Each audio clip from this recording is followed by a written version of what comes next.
ganito. Ate Marian! Ate Marian! Uy!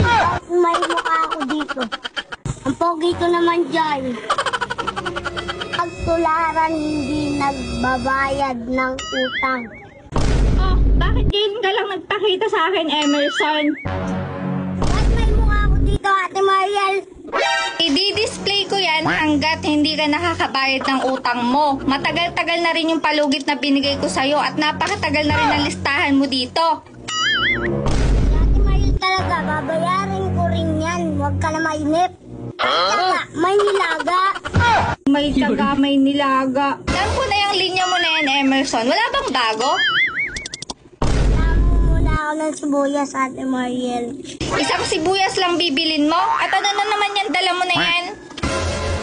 Eto, Ate Marian, di manunulisit ako sa gagawin ko.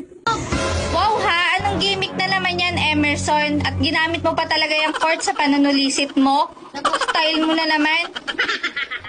Alam mo, Ate Marian, di ka kasi nagsisimba. Palaging masama ang iniisip ko sa akin, Ate Marian eh. Alam mo, Emerson, sa'yo lang naman ako hindi naniniwala. Alam mo, Ate Marian, ipapabarangay kita pag hindi mo yan inalis. Hindi mo ba alam, Ate Marian, pwede ka kasuhan ng cyber libel?